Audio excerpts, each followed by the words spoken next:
In this video, we are going to cover what you need to start yoga, why you should practice yoga, and also we are going to answer some common questions. Let's start. The things you need to start yoga. Absolutely needed. Not very needed, but brings comfort and convenience. A yoga mat. Don't overthink about which one to purchase. It's not a big deal. They want you to think that it's a big deal because they want you to buy expensive stuff, but in reality, it doesn't matter that much. In fact, I would recommend you to not buy an expensive one right away, if not never. Instead of spending your money on an expensive mat, spend it on experiences like buying courses, joining workshops, subscribing to online platforms, because they are the ones that will bring true value and make a real difference. Absolutely not needed. Being flexible. Saying I would practice yoga if I were flexible is like saying I would save money if I were rich. You don't have to be flexible to start yoga. You become flexible as you practice. You are more than ready to start yoga right now as the way you are. For guidance, YouTube. I started practicing yoga with YouTube. You can find almost any type of classes on here, which makes it a great place to figure out what you like and what you don't like. Once you figure out what you enjoy, you can upgrade to an online platform. An online platform. At the time I started practicing, there were not so many options when it comes to online platforms. But now there are quite a lot of options, including mine. Yoga and Play Academy, my online platform, is a little bit different though. As it's mentioned in its name, it's more like an academy. If you're interested in it, you can check it out. A yoga studio. If practicing yoga online is not your thing, a yoga studio is what you should be looking for. Why you should practice yoga? It builds self-discipline, and this brings order into your entire life. It helps you create a lifestyle that encourages you to sleep and eat well. This makes you more energetic in your daily life. It teaches you how to cope with failures and setbacks on regular basis. This turns you into a braver person, so you take more risks and accomplish greater things in life. You become way more patient. This helps you set bigger goals and also makes you a better person. It makes you know yourself better. This turns you into a better communicator,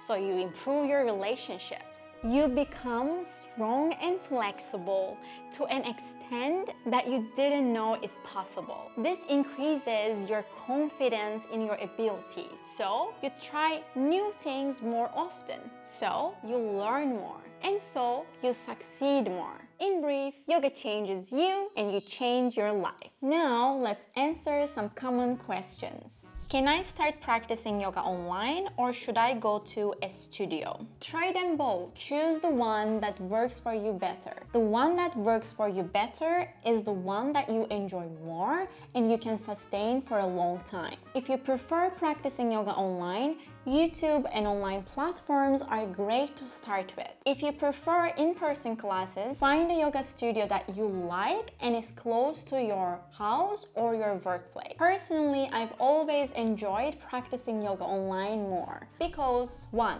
I can follow classes by my favorite teachers even though we don't even live in the same country. This is important because only when I enjoy how I practice and what I practice, I keep on practicing. 2. I can adjust the speed of online classes according to my needs. If I'm trying to learn a new skill, decreasing the speed can become very handy. If I'm in this fire-up mode, increasing the speed can make things very interesting. 3. If I feel like keep on practicing, I don't like to get into Shavasana because once in Shavasana, the energy shifts completely and I cannot turn back to practicing. With online classes, it's always up to me when to end my practice. Everybody is different, so you should discover what you like yourself. Which style I should start with?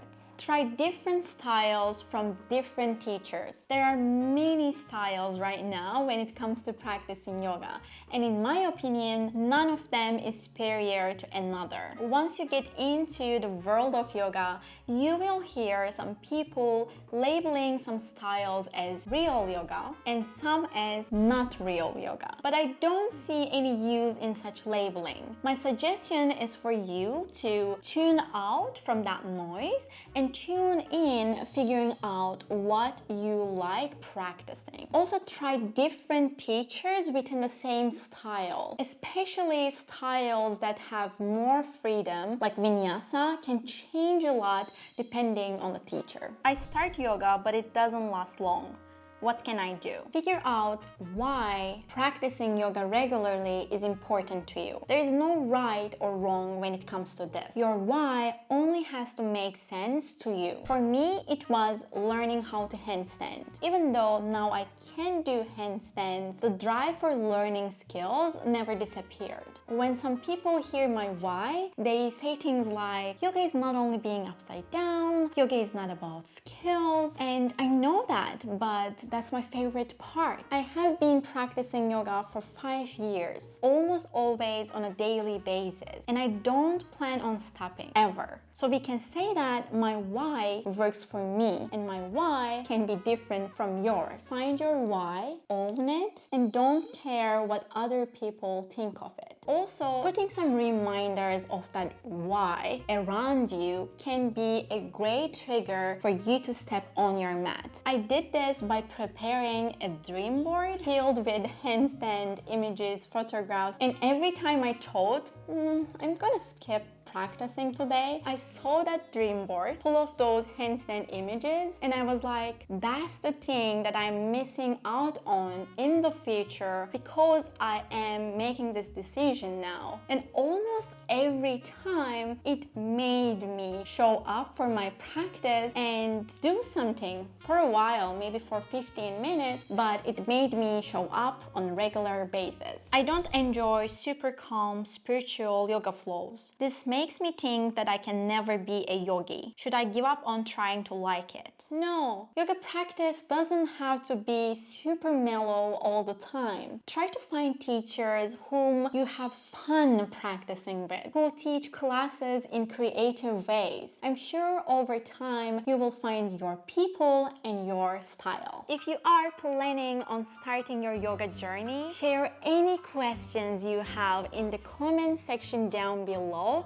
so that I can respond. If you are already a yoga practitioner watching this, what would you tell people who want to start yoga? You can share your own story of how you started practicing and the ways yoga affected your life. Thank you for hanging out with me. I hope this was helpful.